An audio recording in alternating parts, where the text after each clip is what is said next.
सभी दर्शकों को मेरा नमस्कार। मैं भारत भूषण आर गांधी इटारसी से। पिछले दिनों इटारसी एसडीएम मदन सिंह रघुवंशी से हमने मुलाकात की।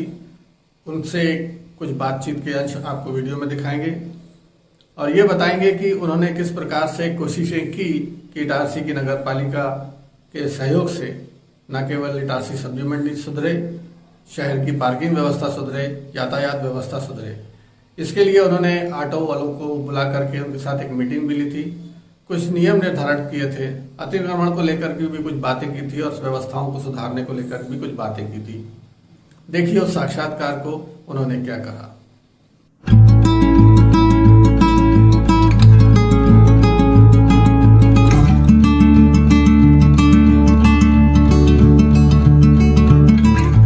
इटारसी शहर जैसा कि आप देख रहे हैं कंजेस्टेड शहर है, बहुत घना बाजार भी है, बहुत घना है। प्लानिंग के साथ उसकी सड़कें नहीं बनी है, बिना प्लान करा हुआ शहर बसा हुआ है ये। तो इसमें हमको एक साथ दोनों कार्रवाइयाँ चलाना पड़ रही हैं। अतिक्रमण भी हटाना, जिससे जो है जितना है उतना अपने लिमिट में रहें, लोग सड़क पर अपना सामान न रखें। इसके अलावा जो है यातायात भी जो है प्रभावित होता है, तो उसको बिना प्लान करे हुए अगर होता है तो वो बिल्कुल अव्यवस्था हो जाती है, लोगों का निकलना मुश्किल हो जाता है और आम आदमी को इससे तकलीफ होती है। तो इसके लिए हम पिछले 5 महीने से लगातार कोशिश कर रहे हैं। हालांकि हमने इसमें बहुत कुछ सफलता पाई है। शहर में एक स्मूथली चलने के लिए हम कोशिश कर रहे हैं कि यातायात चलता रहे। फिर भी अभी हमारा जो फोकस है वो ऑटो जो चालक हैं उनकी जो हर कहीं खड़े हो जाते हैं, कहीं से भी मोड़ देते हैं, कहीं भी जाकर सवारियों को उठा लाते हैं। तो उनका एक स्थान निश्चित किए हैं हमने। मेनली 4 जगह उनकी बनाई हैं। 4 हमने उनके ड्रेस कोड भी लागू किए हैं कि वो कहाँ, जैसे यार्ड में जाने वाला है तो वो इस ड्रेस में जाएगा, पुराने इटारसी जाने वाले हैं उनकी ड्रेस ये होगी। तो यात्रियों को भी सुविधा होगी कि वो उस तरह के ड्रेस के पहने हुए लोगों को के साथ ही जाएंगे, उसी ऑटो में बैठेंगे। तो और हर कहीं खड़े नहीं होंगे। उनके हमने शहर में इस तरह के 20 स्थान चिन्हित किए कि वहाँ एक लिमिट उनकी बना दी है कि इतने ऑटो इस जगह पर खड़े हो सकते हैं। तो इसको हम व्यवस्थित करने का प्रयास कर रहे हैं। इसमें दिक्कत ये आ रही है कि इसको लगातार इसमें कोई ना कोई एजेंसी काम करे, या जैसे कि ट्रैफिक पुलिस है, ट्रैफिक पुलिस को लगातार उसको जो है हमने नियम बना दिया। अभी हमने कल ही बैठक ली थी, इसके पहले 2 दिन पहले और बैठक ली थी। तो उनको हमने व्यवहार में भी उनके सुधार लाने के लिए जो ड्राइवर हैं उनको बोला है कि आप जो है जो आपके यात्री हैं, जो सवारियां हैं, उनसे बहुत अच्छा व्यवहार करें। हमारा शहर इस बात के लिए बदनाम है कि यहाँ पे जो है बदमाशियाँ होती हैं। तो इससे हटके हमारा यहाँ के ऑटो वालों का एक मैसेज जाए, देश में नाम जाना चाहिए कि वहाँ के ऑटो वाले अच्छे हैं। तो इसके लिए हम प्रयास कर रहे हैं। और मुझे लगता है कि अगर नगर पालिका और पुलिस और जो हमारा यातायात पुलिस है उसका अगर हमें सहयोग मिल गया तो हम निश्चित रूप से 1 महीने के अंदर ये व्यवस्था हम ठीक कर देंगे। और यात्रियों को जो जिनको ऑटो से जाना पड़ता है उनको लगेगा कि यहाँ पे व्यवस्था ये ठीक हो गई है। और पार्किंग और बड़े जो पार्क हैं वो हैं, पार्किंग के वाहन हैं, उनके लिए भी हमने अभी जैसे कि लोडिंग ऑटो हैं, लोडिंग ऑटो के लिए हमने आज जो बेल बाजार है, बाकी सारे शहर से हटाकर बेल बाजार ले गए हैं। आज से वहाँ शुरू कराया हमने। बेल बाजार में हम नगर पालिका से उनको व्यवस्था दे रहे हैं और वो वहीं बेल बाजार में ही खड़े होंगे। सभी को अनाउंस भी करके पब्लिक को भी व्यापारियों को बता रहे हैं कि जो लोडिंग ऑटो है वो वहाँ मिलेंगे। तो हमारे शहर में जो आधा जो अवस्था है वो लोडिंग ऑटो के कारण भी है, उसको भी हमने आज से दुरुस्त करना प्रारंभ किया है। जहाँ पर ऑटो खड़े होंगे वहाँ पर हमने साइन बोर्ड लगाएंगे, बताएंगे कि ऑटो स्टैंड यहाँ से यहाँ तक के लिए कि कहाँ जाने के लिए ऑटो है। उनके नंबरिंग भी करा रहे हैं हम ऑटो की, नगर पालिका से उनका रजिस्ट्रेशन करा के और उनकी नंबरिंग भी करा रहे हैं। क्योंकि जो रजिस्ट्रेशन नंबर होता है वो बड़ा होता है, उन लोगों को याद नहीं होता। जैसे 1 2 3 से करके आगे जितने भी हमारे ऑटो हैं उनका नंबरिंग हो जाएगी।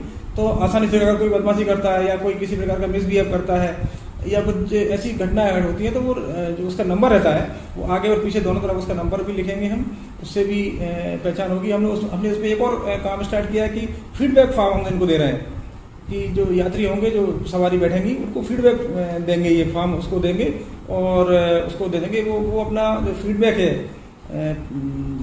जो तो वो उसको भर के हमारी नगर पालिका में या पुलिस को या हमारे यहाँ कहीं भी जमा कर सकता है या हमको व्हाट्सएप कर सकता है। ये भी व्यवस्था की है ताकि अगर हमको किसी की शिकायत मिलती है तो उनके खिलाफ हम कार्रवाई कर सकते हैं। और हमने एक और व्यवस्था की है कि जिन जिन लोगों के हमें अच्छे रिजल्ट आएंगे, अच्छे फीडबैक मिलेगा हमें कि इन्होंने अच्छा वर्क किया है, तो हम उनको प्रस्तुत भी करेंगे।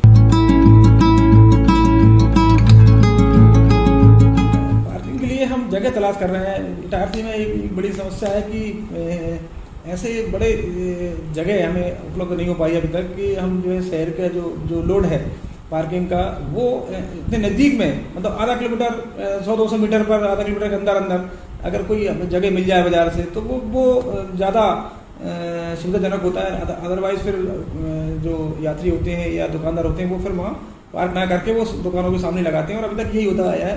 इसके लिए एक तो जगह जो है, देखिए मेन रोड है जिसमें रेलवे की लाइन, रेलवे की जो बाउंड्री है उससे लगकर एक जगह पार्क हो सकता है। कुछ जो है जो लाइनें हैं, लाइन एरिया है, उसके लिए हम तलाश कर रहे हैं, लेकिन अभी तक उस पर हम पूरा अभी तक सर्वे नहीं कर पाए, लेकिन जल्दी से हम इसका सर्वे करके और पार्किंग के लिए कोई ना कोई जगह निकाल लेंगे। और अगर ये पार्किंग की पर्याप्त जगह हमको मिल गई तो निश्चित रूप से शहर की समस्या खत्म हो जाएगी।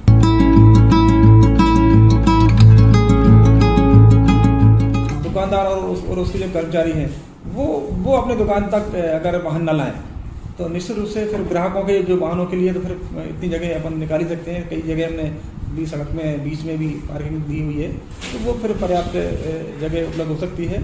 इस पर हम निश्चित रूप से आगे इसको ध्यान देंगे, काम करेंगे।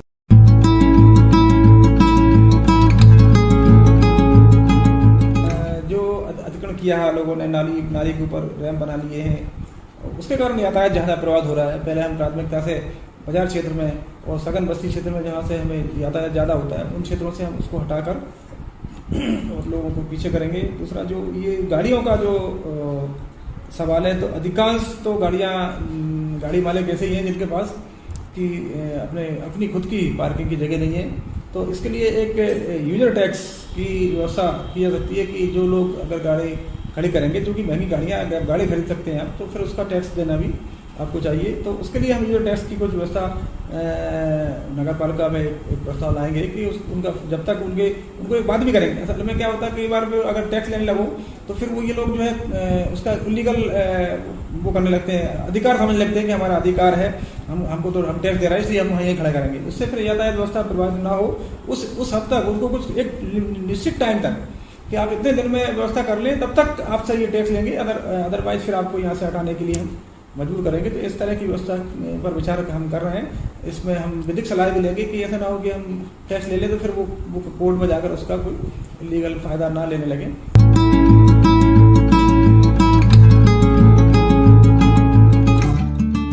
गाड़ियों को लिफ्ट करके ले जा सकें उनको, इस तरह की गाड़ी अगर हमें वाहन उपलब्ध हो जाएगा तो हम कोशिश नगरीय प्रशासन को लिखेंगे, उनसे अगर हमको वाहन उपलब्ध हो जाएगा तो फिर हमको ये सुविधा हो जाएगी कि रोज़ हम एक दल बना देंगे कि वो जो है इसी काम के लिए लगा रहेगा। जो जहाँ भी कहीं अवैध पार्किंग हुई उसको उठा के वो अपना ले जाएं और फिर उनसे जुर्माना वसूल करें, ताकि फिर इस पर आप लोगों को जब अंकुश लगेगा और लोग फिर अपनी आदत में सुधार करेंगे और गलत पार्किंग नहीं करेंगे।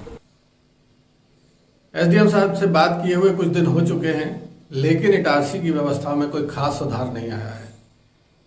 ऑटो चालक वैसे ही उसी अव्यवस्था को फैलाते हुए नजर आ रहे हैं। लोडिंग ऑटो बेतरतीबी से इधर उधर खड़े हुए दिखाई दे रहे हैं। पार्किंग की कोई व्यवस्था ठीक से नहीं सुधरी है। लेकिन क्या ये सारी जिम्मेदारी शासन की है? कहीं ना कहीं हम भी दोषी हैं। इटारसी के दुकानदार ये भी कर सकते हैं कि यदि जरूरत ना हो तो वो ढेर सारी गाड़ियां अपनी दुकान के सामने ना लगा करके घर पर छोड़ करके आए। इटारसी इतना बड़ा नहीं है कि वहां से उनके घर से दुकान तक आने में, उनके प्रतिष्ठान तक आने में 10 से 12 मिनट से ज़्यादा कहीं लगता हो। कोशिश ये करें पैदल चलें, स्वस्थ रहें और इटारसी को भी स्वस्थ वातावरण दें। मैं ऐसी ही बातों को लेकर के आपके सामने फिर आता रहूँगा। तब तक के लिए इजाज़त दीजिए। मध्य मध्य देखते रहिए, सब्सक्राइब कीजिए, लाइक कीजिए और फीडबैक जरूर दीजिए।